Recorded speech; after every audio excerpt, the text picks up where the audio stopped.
Can you monetize AI content on YouTube? The short answer is yes, but in this video, I want to show you what it actually takes to get your AI content monetized and how you could stay away from demonetization. There's a ton of different narratives being pushed, so I want to take you guys through those guidelines so you could actually keep your content monetized when using AI. Now, this channel here in particular, I'll go ahead and refresh the page so you know it's legit, is actually using AI for all of its thumbnails, and even throughout the video we use AI for video clips. And as you can see, in the past 90 days it's done a little over $36,000 with no demonetization. I want to keep this video pretty concise for you guys, so I'm going to take you through the exact guidelines that YouTube makes you follow when monetizing your AI videos. So step one to monetizing your AI content is going to be authenticity. Don't fall into the trap thinking you can just repackage someone's video by regenerating the scene and writing their script a little bit differently, because YouTube will pick up on that, and that's not something for them to reward. They're pretty much hitting you with the copyright strike without hitting you with a copyright strike, because technically there's nothing to actually copyright. It's just completely inauthentic content. And again, just like Google says here, if you add original human value to your AI content, or you have an original idea in your head and you use AI to display it, that is something they're going to reward you for. Now, when it comes to actually creating authentic AI content, there's 3 rules I like to follow. Number 1 is just niche down. Pick a niche or video style that you enjoy yourself. So in the script, whether it's generated or you write the full thing, you can add your own personal sentiment, or at least fact check it to make sure everything's true. Number 2 is going to be the video concept itself. You can scroll through niches and get inspiration as to what's going viral and what's trending right now, but don't copy someone's exact idea. This might work, but on scale, this probably isn't going to get monetized, even if you get monetized for a week or 2. If you're just stealing video ideas and then generating a new script for it, that's not really that original, and it's not adding that much value to your channel. Now, lastly is the script. A big misconception is that you can't use AI when writing your script,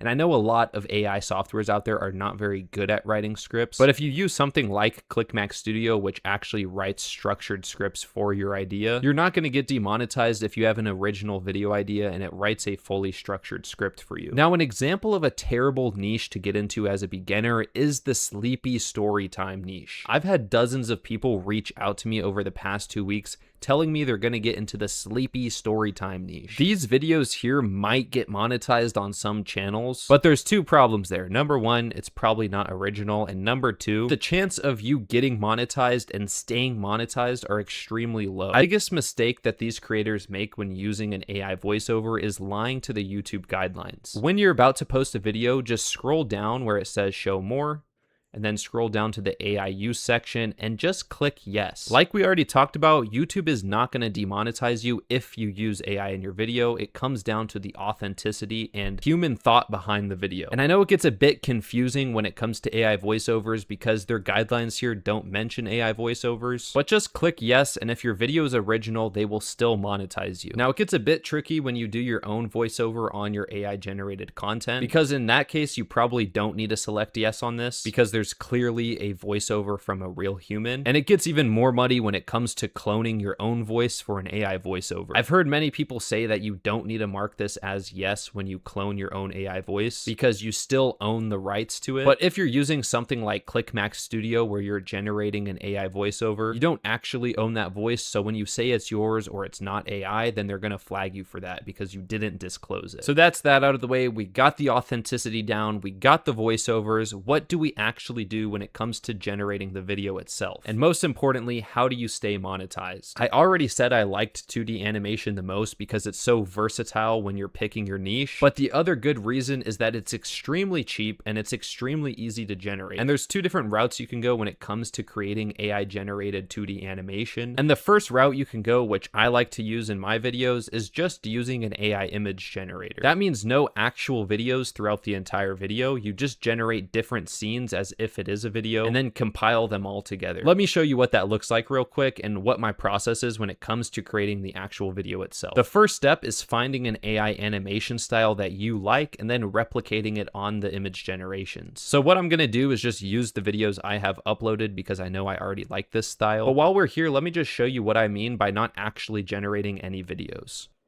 Number 5, boanthropy. Although it may sound fake, boanthropy is a mental disorder in which a person believes they're a cow. Not only do they think they're a cow, but they act So it might appear as if this is a video, but all this is different images being compiled together. So it makes it look like the character's mouth is moving, or this guy is eating the grass, or whatever it is. Now this was 2 years ago, so the quality of these images are not very good. And my designer at the time was relatively cheap, so, you know, he wasn't top tier or anything. So once you actually get your screenshots from your video, and feel free to use this as an example, go and screenshot the frames, I really don't care. So once you've gotten your screenshots from whatever style of animation you like, just go ahead and upload them to ClickMax Studio like this, then kind of describe the style you're going for with the attached images, and explain what you want the scene to look like. Before I click generate, the other route that you can go, which is a little more timely, but can make your video more authentic, is creating the image of the scene first, and then going down to your agent mode here, switching it to video, and then turning that image into a little video. I personally just like the images more because it looks more like a natural, realistic animation. And since video generation isn't as good as image generation, it doesn't come out exactly the way you want it. So it ends up being a little more expensive and taking more time. But anyways, let's just go ahead and click generate, and you'll see the scene that it creates. And this is how the image of the scene came out. I think it looks really funny, and it definitely followed the style that I was going for, which is good. Like, all I said in the prompt was to follow the style of the attached images and create a scene of a guy holding a leash of an obese cat with a really muscular arm, and it did exactly that. Now if you want to create a secondary part of this scene to merge them together and make it look like a video, this is all you have to do. Just take the image that was generated, drag and drop it into the prompt bar. So for this scene, I'm just telling it to follow the same quality and textures as the attached image, but make it look like the guy dropped the leash and the cat is jumping towards him to attack him. Let's just click generate and see what this generates.